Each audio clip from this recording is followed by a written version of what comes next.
नमस्कार दोस्तों, दुनिया की सियासी सरजमी के ऊपर जी हाँ चंद घंटों पहले हुआ एक बहुत बड़ा धमाका। जी हाँ, यहाँ पर ट्रंप ने चल दिया अपना एक नया ट्रंप कार्ड और साफ साफ धमकी दिया दोस्तों यहूदियों को, और साफ साफ उनको ये बोला कि तुम्हारा समय खत्म। और ट्रंप के आदेश के बाद यमन में शुरू हुआ भीषण हवाई हमला और अमेरिकी सेना की बमबारी से जी हाँ जो यमन की राजधानी है आपकी सना, वो बुरी तरीके से वहाँ की धरती क्या हो गई है, कांप गई है अभी चंद घंटों पहले। और तुम्हारा समय खत्म आखिरकार इसके पीछे जी हाँ जो ये ट्रंप ने ये स्टेटमेंट दी है, इसके पीछे वास्तविकता है क्या, इसको हम इस वीडियो में डेप्थ में समझने का प्रयास करेंगे। सो गाइस, अमेरिकी सेना ने यमन में यहूदियों के खिलाफ बड़ा हवाई हमला बोला है और अमेरिका के राष्ट्रपति डोनाल्ड ट्रंप ने यह बताया कि उन्होंने यहूदियों के ठिकानों पर हमले का आदेश दिया था अभी चंद घंटों पहले। जी हाँ, आदेश तुरंत एक्शन मोड में कन्वर्ट हो गया और लगातार ताबड़तोड़ जी हाँ बॉम्बार्डिंग अमेरिकी सेना के द्वारा यमन की राजधानी सना में करी गई। और ट्रंप ने अपने ट्रूथ सोशल मीडिया प्लेटफॉर्म पर जी हाँ ये लिखा है कि आज मैंने अमेरिका की सेना को यमन में यहूदी आतंकवादियों के खिलाफ निर्णायक और शक्तिशाली सैन्य कार्रवाई शुरू करने का आदेश दिया है। मतलब ये जो हमला किया है इसकी पूरी पूरी पुष्टि ट्रंप ने खुद करी है, जिम्मेदारी पूरी अच्छी तरीके से ली है सोशल मीडिया प्लेटफॉर्म के माध्यम से। और इन्होंने अमेरिका और अन्य जहाज, विमान और ड्रोन के खिलाफ समुद्री डकैत जो थे उनकी जो हिंसा बढ़ रही थी लगातार, जो उनका आतंकवाद बढ़ रहा था, उसके विरुद्ध जी हाँ एक निरंतर लंबे समय से समुद्र के अंदर अभियान चल रहा था। जी हाँ, समुद्र कौन सा, लाल सागर, राइट। आपको ध्यान रखना है कि इनके द्वारा लगातार समुद्री डकैती की संख्या बढ़ रही थी और इस लाल सागर में काफ़ी सारे व्यापारिक जहाज चलते हैं जहां पर आवाजाही बहुत तगड़ी होती है, क्योंकि ये लाल सागर काफ़ी सारे देशों का आपस में क्या करता है, इंटरकनेक्टेड करता है, राइट। आपको ध्यान रखना कि अल जजीरा ने यूती स्वास्थ्य मंत्रालय के हवाले से ये बताया कि अमेरिकी हमले से कम 23 लोग मारे गए हैं इस हमले के बाद। और अमेरिकी राष्ट्रपति ने साफ साफ ये कहा है कि अमेरिका के जहाज़ों पर कोई भी हमला बर्दाश्त नहीं किया जाएगा। जी हाँ, चाहे वो समुद्री डकैतों का हमला हो या फिर किसी और का क्यों ना हो।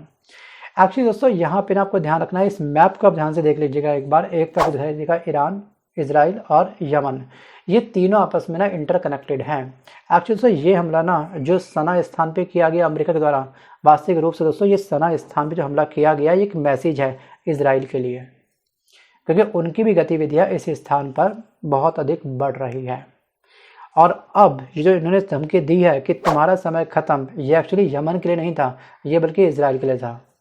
और यहाँ पर जो यहूदी आतंकवादियों को संबोधित करते हुए इन्होंने, ट्रंप ने आगे सोशल मीडिया प्लेटफॉर्म ट्रूथ पर यह भी लिखा है कि तुम्हारा समय खत्म हो गया है और तुम्हें आज से ही हमले बंद करने होंगे।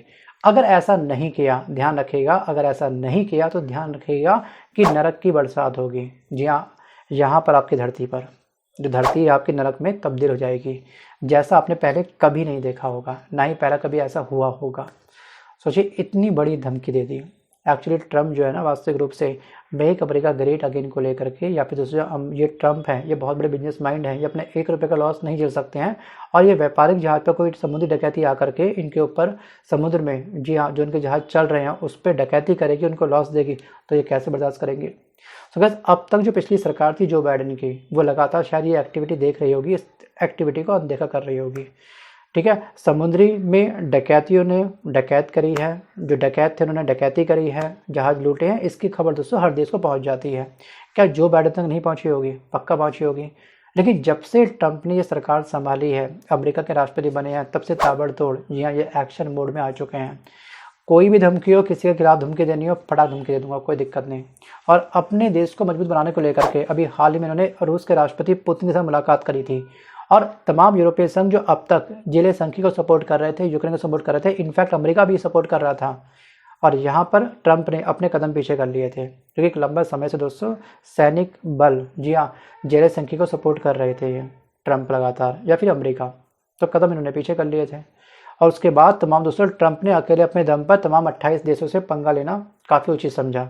उनको मालूम है कि 28 देश, यूरोपीय संघ में जो 28 देश शामिल हैं, वो मेरा कुछ नहीं बिगाड़ सकते हैं। क्यों? क्योंकि रक्षा बजट में तमाम यूरोपीय 28 देशों का जो बजट है और एक अमेरिका का बजट में ज़मीन आसमान का फ़र्क है। जी हाँ, कहाँ $832 अरब ये अमेरिका का वो बजट था 2023 में, जबकि जो हमारे 28 देश यूरोपीय संघ के, ठीक है, अब एक शायद देश कम हो चुका है, ठीक है, अब हो चुके हैं 27 देश। तो उनका बजट है मात्र 350 अरब डॉलर।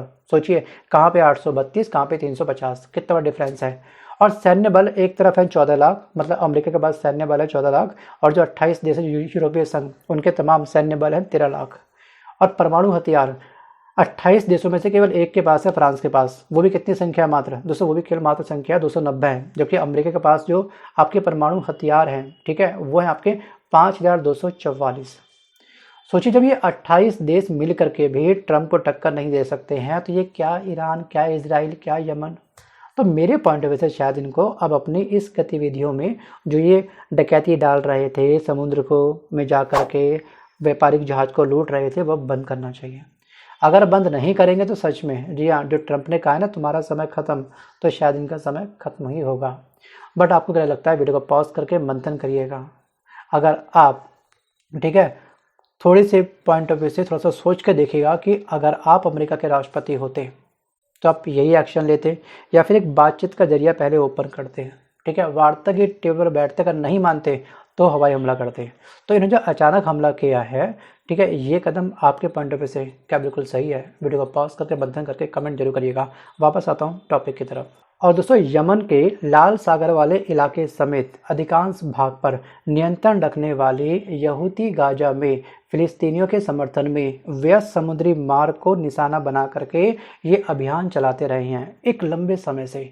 जो बाइडेन की सरकार थी तब से लगातार दोस्तों ये लूटपाट चल रही थी।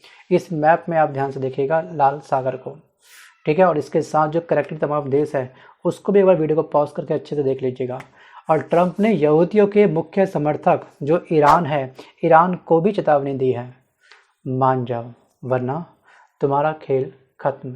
अपना जो समर्थन है तुरंत बंद कर दो, ये लूटपाट पे फुल स्टॉप लगा दो। अगर ईरान ने अमेरिका को रिवर्स में धमकाया, ठीक है, अगर यहाँ पर इजराइल ने या किसी ने भी हमको धमकाने का ट्राई किया तो इसके लिए आप खुद जिम्मेदार होंगे। जी हाँ, और इस बारे में ध्यान रखिएगा कि इस बार हम अच्छे से पेश नहीं आएंगे। अभी तो केवल थोड़ी सी बॉम्बार्डिंग करी है। ये एक मैसेज है आप तमाम जो आतंकवादी संगठन हैं उन सब के लिए, चाहे वो किसी भी देश से जुड़ा क्यों ना हो, चाहे वो इजराइल हो, ईरान हो या यमन खुद ही क्यों ना हो, समझ जाओ बस केवल। अब जब ये दोस्तों धमाका हुआ ना, जिस स्थान पे अमेरिका के सेना ने बॉम्बार्डिंग करी, वहाँ की आम जनता का जो उस समय वहाँ पे निवास कर रहे थे, सो गाइस वहाँ पर ये कहा गया है कि ये जो हमला हुआ है ये सना के उत्तरी ज़िले जो एरिया है आपका स्वाब में एक आवासीय इलाका है, ठीक है, उसको निशाना बनाया गया है।